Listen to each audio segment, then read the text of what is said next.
Arcadian Vanguard presents The Wrestling News in your daily wrestling newscast for Wednesday, May 4th, 2024.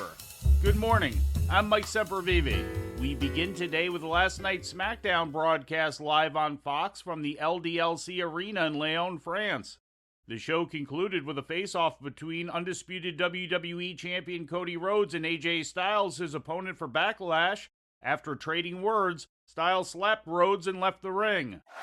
And my very first title defense happens to be our very first match. Commentary can call it a dream match. You are and forever will be phenomenal. But tomorrow, I'm not looking at you as phenomenal. I'm looking at you as my first. And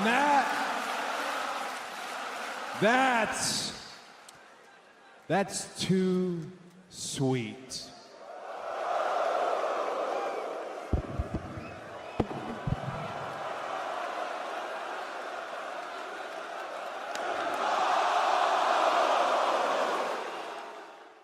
Grayson Waller and Austin Theory retained their WWE Tag Team Championship, defeating the Street Profits. Austin Theory went to the eye of Dawkins, sweeps the leg of Ford.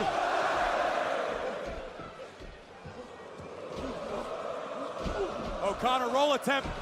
The referee didn't see this. Waller with a flatliner. Theory's gonna steal this. In the show opener, Bayley, Naomi, Bianca Belair, and Jade Cargill beat Asuka, Kairi Sane, Dakota Kai, and Tiffany Stratton when Belair pinned Kai. Kevin Owens and Randy Orton came to blows with Tama Tonga and Solo Sikoa, who attacked them during a promo segment, which also involved Paul Heyman. In other results, LA Knight pinned Angel Garza, and the AOP beat New Catch Republic. In more WWE news, former World Heavyweight Champion Seth Rollins has re-signed with the company, according to Fightful Select. The new contract is reported to be a lucrative multi-year deal which would keep Rollins into WWE into his 40s. He is currently 37 years of age. His previous deal was set to expire next month. Rollins joined Charlotte, Drew McIntyre, Damian Priest, and Finn Balor among those who have been signed to similar new deals in recent months. WWE Chief Operating Officer Brad Bloom has tendered his resignation as of May 1st, according to the Wrestling Observer newsletter. Bloom was recently identified in the Janelle Grant lawsuit as one of the WWE executives who had knowledge of Vince McMahon's relationship with Grant. Bloom has been with the company since 2006, starting out as McMahon's executive assistant. Additionally, Michael Cole is stepping down from his managerial duties in WWE and will continue on strictly as an on-air talent in his capacity as lead WWE commentator, according to Mike Johnson. The decision to step down was reportedly made by Cole himself. He will be replaced by Sue Condero, a current WWE employee who has worked with Cole and the announce team in the past. Cole has worked as a manager of all on-air broadcasters for WWE, as well as in other managerial roles, such as supervising WWE.com writing staff for more than 20 years. Ricochet was crowned the first ever WWE Speed Champion, defeating Johnny Gargano in 4 minutes and 21 seconds in a match that streamed on X yesterday. We are under the 60-second mark. Less than a minute to make history. Less than a minute to become champion. Into the cover. Ricochet wins it. The match was recorded on April 26 at the SmackDown taping in Cincinnati. WWE Speed is a new Twitter series featuring wrestlers competing in fast-paced matches with a 5-minute time limit. The tournament and series began on Twitter 4 weeks ago, with Ricochet previously beating Dragon Lee and JD McDonough on his way to the title. In NXT news, WWE has released 9 developmental talents, most notably Drew Gulak, who had been with the company since the Cruiserweight Classic of 2016.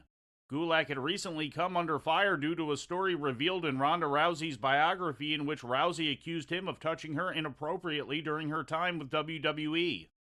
Included among the other releases were NXT talents Valentina Feroz, Ezekiel Balagan, Julian Baldi, Trey Bearhill, Daryl Mason, and Vlad Pavlenko, as well as Keyshawn LaFleur and Emma Maria Diaz, who had been featured on the Roku channel series WWE Next Gen. In All Elite Wrestling news, Ethan Page has departed the company and is currently a free agent, according to Fightful Select. Page, who had been most recently competing as a part of the Ring of Honor brand, had reportedly been seeking his release since February. He had been with the company since 2021. In injury news, Julia Hart has undergone shoulder surgery, according to a social media post from Hart that revealed her left arm in a brace. Hart is expected to be out of action until late summer or early fall, according to a report from Mike Johnson. And turning to Japan, Jeff Cobb has become the new New Japan Pro Wrestling World TV Champion, defeating Zack Sabre Jr. in 13 minutes and 28 seconds yesterday at Wrestling Dontaku 2024 in Fukuoka. The loss ends Sabre Jr.'s second TV title reign after he regained it from Matt Riddle 3 weeks ago. In the main event, Nick Nemeth made his first defense of the IWGP Global Heavyweight title, defeating New Japan President Hiroshi Tanahashi. Nemeth has held the title for 70 days. And All Japan Pro Wrestling presented the 8th night of its Champions Carnival tournament yesterday in Sendai. Victorious in Block A matches were Yuma Aoyagi, Kuroshio Tokyo Japan, and Davey Boy Smith Jr., who leads the block with 10 points. Victorious in Block B matches were Hartley Jackson, Suwama, and Rei Saito, who was tied with Jun Saito and Suwama at the head of the block with 8 points apiece. And before we leave you today, we'd like to remind you that however you consume your content, you can find the wrestling news 24 hours a day and 7 days a week across social media. On Twitter, follow us at Wrestling News AV. Our Facebook page is also Wrestling News AV. The Wrestling News can also be found on the Arcadian Vanguard YouTube page. And for those who utilize Amazon Echo devices, just tell Alexa to play the Wrestling News podcast. And remember to make sure you add podcast at the end. Once again, for daily updates, breaking news, and more, follow the Wrestling News across social media. And that's the news for today. If anything happens, we will be here to tell you about it. No clickbait, no paywall, just the Wrestling News. The Wrestling News is a division of Arcadian Vanguard, and the Wrestling Newscast is a production of the Arcadian Vanguard Podcast Network.